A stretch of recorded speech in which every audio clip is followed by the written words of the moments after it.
All right. Welcome back to the channel. Okay, man. I knew it was going to happen, but it's happened. Anthony Joshua fans and the media. See, this I believe is a media have executed or have initiated a fresh new attack on Deontay Wilder and Deontay Wilder's reputation in an attempt to rebuild Anthony Joshua's profile by default after he humiliates himself by getting whooped by a fat man named Andy Ruiz and then running his way around the ring until he got his till he got his belts back. Let's talk about that and what they're trying to do to Deontay Wilder again in this video.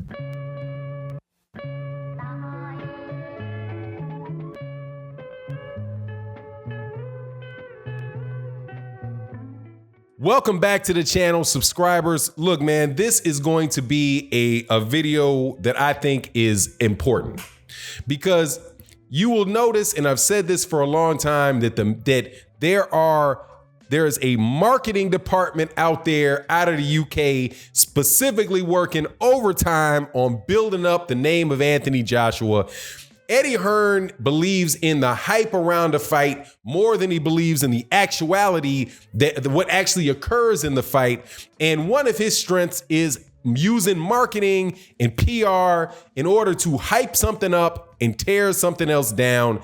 And they are clearly trying to do this to Deontay Wilder again. I ran into an article that came out of what is this?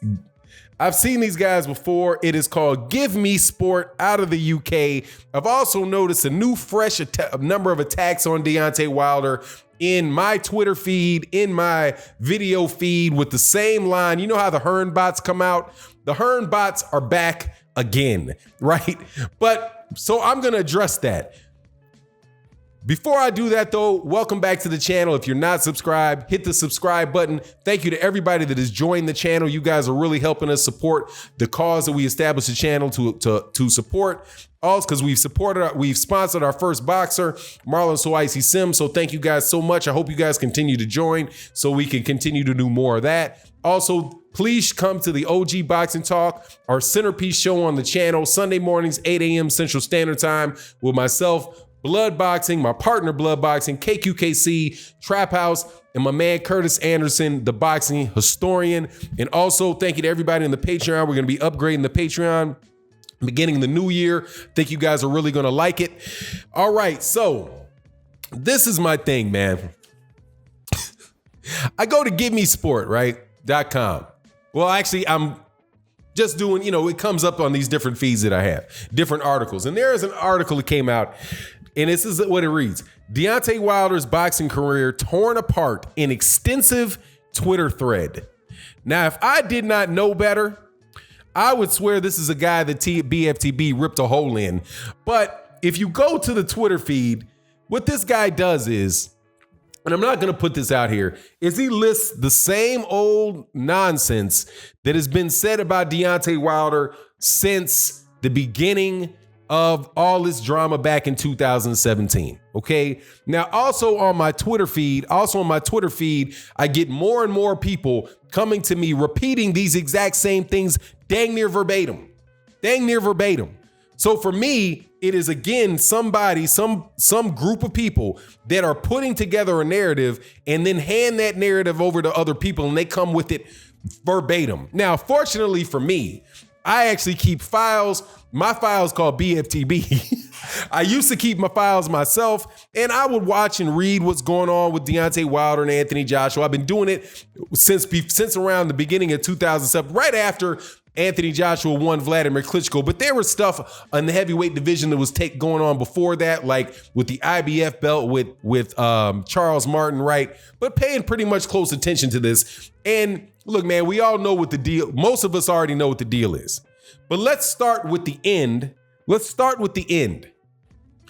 Anthony Joshua got his ass knocked out by Andy Ruiz. Knocked down 4 times and quit. Okay? Nobody believes, there are very few people that believe Anthony Joshua is the top heavyweight. The highest Anthony Joshua is rated by anybody that I know of is number 3. Okay? So it doesn't matter what you have to say about Deontay Wilder and who he fought and who he didn't fight and whether he lost his fight or what happened with Charles Martin, right? All that nonsense, none of that matters because Anthony Joshua's he's not the top heavyweight. He's not the top 2 heavyweight.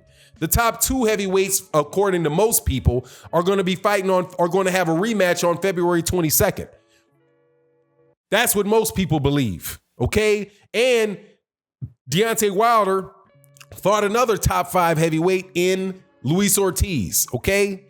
So whatever you want to say, Deontay Wilder still is an undefeated heavyweight champion with 10 title defenses, and AJ is a guy that ran around the ring scared to fight a little fat man who had knocked him out several months before. Okay, now that might be a harsh description of what happened with AJ, but it is a fair description of what happened with AJ. Okay, so we can start with all of this hullabaloo you guys are kicking up and just start with the end. You are not going to unknock out Anthony Joshua. Okay, you're not going to unknock him out. The comparisons between Deontay Wilder and Anthony Joshua are gone.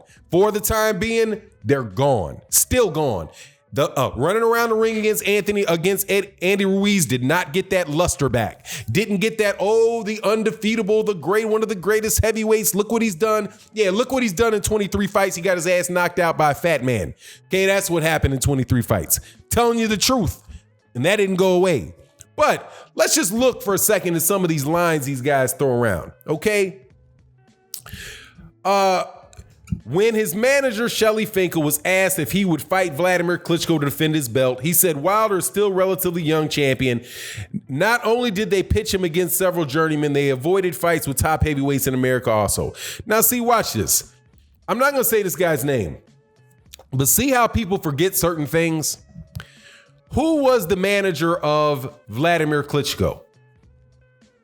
At the time that this was said, who was Vladimir Klitschko's manager? Now watch, because he said when his manager, Deontay Wilder, was asked if he would fight Vladimir Klitschko to defend the belt, he said Wilder was still relatively young. Here's the only problem with that guy. Shelly Finkel was Vladimir Klitschko's manager. That was Vladimir Klitschko's manager that said Deontay Wilder's relatively young. He still has something to prove. Now, did this person or do these people mention that? No, they do not. You just assume because Shelly Finkel is Deontay Wilder's manager that Shelly Finkel didn't have any connection to Vladimir Klitschko. He did. And at the time, who was the big money guy? Was it Deontay Wilder or was it Vladimir Klitschko? Clearly, it was Vladimir Klitschko because Vladimir Klitschko was the established star. He was the guy with the I don't know how many title defenses he had, a bunch of title defenses. He was the guy doing pay-per-view over in Germany. He was the big money guy. So Vladimir Klitschko's manager did not want Deontay. Let me put it this way. It is a true statement that Deontay Wilder's manager, that Vladimir Klitschko's manager did not want his big money man to fight Deontay Wilder. Does that sound familiar? It does to me because that's what was going on with Eddie Hearn and Anthony Joshua and Deontay Wilder. Anthony Joshua, the big money man, did not want to fight the dangerous knockout artist. Vladimir Klitschko's manager did not want Vladimir Klitschko to fight the unpredictable knockout artist. And what was the excuse? The excuse was he was too young. He's still green. He hasn't proven himself. What was the excuse from Anthony Joshua and Eddie Hearn about Deontay Wilder? This repeated ad nauseum. That he hasn't fought anybody, that he's not proven, that nobody knows him. He needs to develop his profile. The same thing, Vladimir Klitschko's manager said the same thing about Deontay Wilder that Anthony Joshua's promoter did. Does it think it might have anything to do with the fact that he's knocked everybody out and the particular heavyweight that you're talking about is Chinny? I think that is just as reasonable a conclusion to draw as otherwise. But what you would have to know is that Shelly Finkel is the manager of Vladimir Klitschko. He wasn't just the manager of Deontay Wilder. Now let's go to something else. Because I don't do this a lot, but I'm just going to do maybe 2 of these. Because this is long, ridiculous nonsense going around here. Okay. Then somebody talks about the $50 million for Deontay Wilder. Why would Deontay Wilder, when Deontay Wilder offered $50 million to Anthony Joshua, which Anthony Joshua asked for, why wouldn't he show proof of funds to Eddie Hearn? Well, number one, Eddie Hearn said he never asked for it. Never asked for it. And also, they said that they would be willing to put it in escrow. But after they said, Deontay Wilder's team said, hey, yeah, sure, we'll show him, Eddie Hearn turned around and said, hey, we never asked for proof of funds. Now, the idea that you would be asking for proof of funds from Al Heyman and the PBC is comic at best. Because these are the guys, again, Shelly Finkel and Al Heyman. Al Heyman specifically is the guy that was behind the two biggest pay-per-views in history. As far as cash goes, the fight between Floyd Mayweather. Matter of fact, he was with all Floyd Mayweather Jr.'s pay-per-views. You know, the Floyd Mayweather Jr., who over the last 10 years earned $913 million. That came from working with Al Heyman. But yet, you guys come with this nonsense that you think that this guy can't come up with a $50 million guarantee. Nobody in the world believes that nonsense except for people that are sold this line of foolishness. But the thing that gets me about all of this, and remember this, and this is why I'm saying that this is Hearn bots. This is not just some guy rambling off, because the guy could be rambling off. Matter of fact, the dude that wrote this, I'm sure I've seen him on my page. I'm sure he's been to BFTB. I'm sure of it because I've seen the name before. The thing is that his tweet got retweeted. That they advertised his information on GiveMeSports.com. Now, the way they did it is they didn't have to attest to any of the truth in it, right? They don't have to go through and parse through this information or say whether it's true or not. They just give it to you and let you listen to a guy make an argument with inaccurate and unverified opinion.